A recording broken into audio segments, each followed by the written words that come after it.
You're listening to a podcast by the Perennial Leader Project. Welcome back to Dying Every Day, Stoicism in a Year. We've made it to day 123.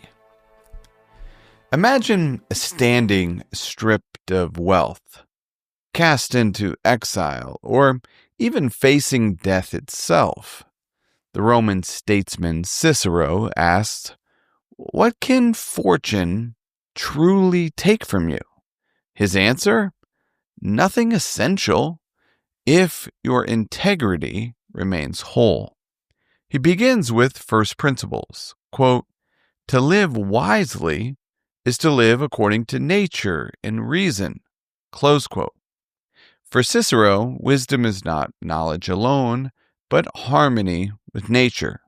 Fortune cannot toss about a life guided by reason.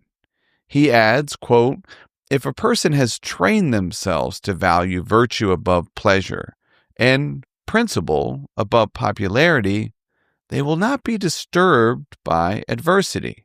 Close quote. Virtue, not pleasure, provides stability. Principle, not popularity, he says, maintains peace of mind. Cicero asks, for what injury is there in death, or exile, or poverty, if your character remains whole?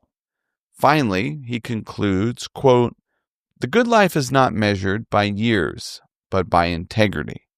The wise man fears no misfortune, because no power can take from him the one thing that matters, the freedom of a well-ordered mind." Close quote. Like the Stoics, Cicero believes that virtue is the key to happiness. However, he also incorporates Aristotelian ideas, recognizing that while fortune can impact our comfort, it's virtue that truly brings inner freedom. Aristotle put it this way in the Nicomachean Ethics, quote, "The happy life is one lived in accordance with virtue, and virtue is a kind of activity of the soul in conformity with reason. Such a life needs few external goods, just as a soldier does not need many arms when his courage is sufficient. So too can a good man, if he is truly good, bear many misfortunes with nobility, and, in all circumstances, act as the best person can." Close quote. Aristotle and Cicero agree. True happiness isn't amusement, wealth, or status, but the activity of a rational soul living with virtue. External things may harm the body or lessen comfort, but they can't take away the deepest fulfillment of the good life. Cicero's conviction was shaped through hardship. He experienced exile, political defeat, and ultimately faced death. His experience serves as a poignant reminder to prioritize virtue over pleasure and principle over popularity, regardless of the cost. As a daily exercise, I invite you to consider reflecting or journaling on wisdom and happiness.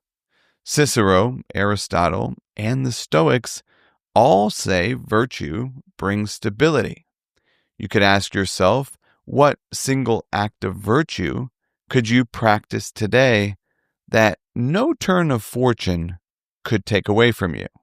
Or consider the idea that Cicero and many Stoics faced exile.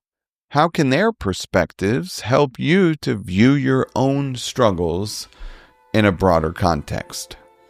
Thank you for listening to Dying Every Day, Stoicism in a Year. I hope you found something useful for daily life. If you enjoy what we're doing here and want to support the project, consider becoming a Perennial Meditations member. And finally, as always, I urge you to put what you heard into practice.